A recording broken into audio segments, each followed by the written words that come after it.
Kembali lagi di Cerita Cinta Channel. Jangan lupa like, comment, and subscribe ya. Terima kasih. Ariel, teriak Aurel saat melihat Ariel tengah menyeruput es jeruk di kantin. Setan, pekik Ariel kesal karena tersedak akibat teriakan Aurel. Hehe, peace Ariel, ujar Aurel minta maaf dan memberikan dua jarinya simbol huruf V. Apaan? Kata Ariel sambil mengelap bibirnya dengan tisu. Begini Ariel, gue... Tampak Aurel sedang menundukkan wajahnya sambil meremas kedua tangannya. Ariel hafal banget, berarti Aurel sedang gugup. Santai aja, lo mau merit? Ceplos Ariel yang seolah tahu tujuan Aurel menemuinya. Hah? Aurel jelas terkejut mendengar ucapan Ariel. Kok lo tahu? Tanya Aurel yang merasa tidak enak. Santuy aja Rel, gua nggak apa-apa. Jawab Ariel sambil terus tersenyum walaupun dalam hatinya sedang terasa perih. Lo tahu dari siapa Ril? Tanya Aurel. Siapa lagi kalau bukan bangke? Jawab Ariel santai, sedangkan Aurel hanya mengangguk-anggukan kepalanya. Maafin gue Ril, gumam Aurel lirih. Ayolah, santuy aja kali, haha gue udah move on, kata Ariel sambil tertawa. Kapan acaranya? Tanya Ariel mengalihkan pembicaraan. Minggu depan, jawab Aurel lirih dan terbatas. Matanya menatap mata Ariel dengan intens. Tapi yang Aurel lihat di mata Ariel ialah mata berbinar, seolah Ariel benar-benar telah merelakan Raffi untuknya. Oke deh, nanti gue bakal bawa cowok gue ke sana, kata Ariel sambil tersenyum senang. Markona, jangan lihatin gue kayak gitu. Emang gue kenapa sih? Gue tahu kalau gue itu cakepnya kebangetan dan di atas rata-rata. Wajar aja sih, karena gue ceweknya Dilan Wang.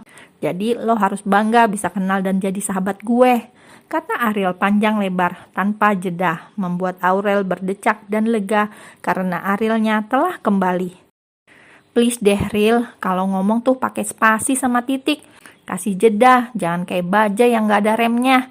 Ucap Aurel memutar bola matanya malas. Selalu saja kalau sudah menyangkut aktor Cina favoritnya, Ariel akan bertingkah lebay. Sayang, panggil Adele kepada Ariel yang baru memasuki rumah. Kenapa mah? Tanya Ariel dengan wajah lelahnya.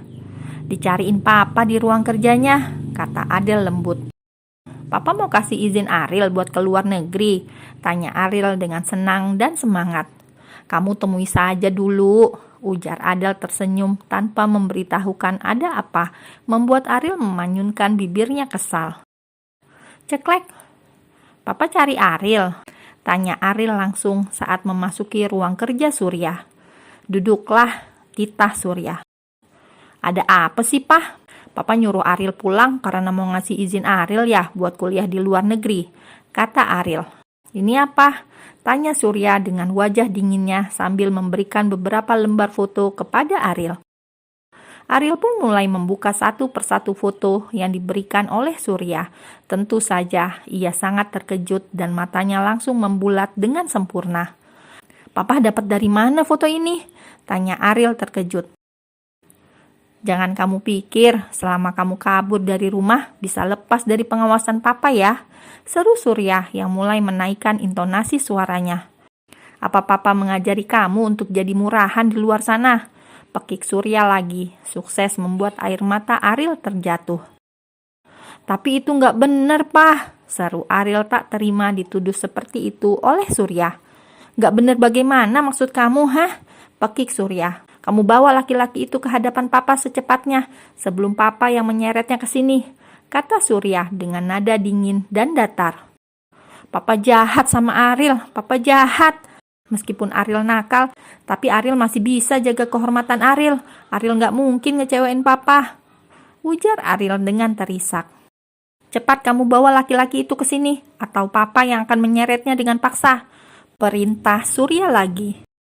Tapi Ariel nggak ada apa-apa sama dia, Pak, seru Ariel. Ariel juga nggak pernah diapa-apain sama dia. Papa nggak mau tahu, pokoknya kamu harus bawa dia ke hadapan Papa secepatnya, ujar Surya, lalu segera meninggalkan Ariel yang masih terisak di ruang kerjanya. Ini yang terbaik buat kamu sayang, maafin papa, gumam Surya dalam hati. Sebenarnya Surya juga tidak tega melihat anak semata wayangnya menangis seperti itu.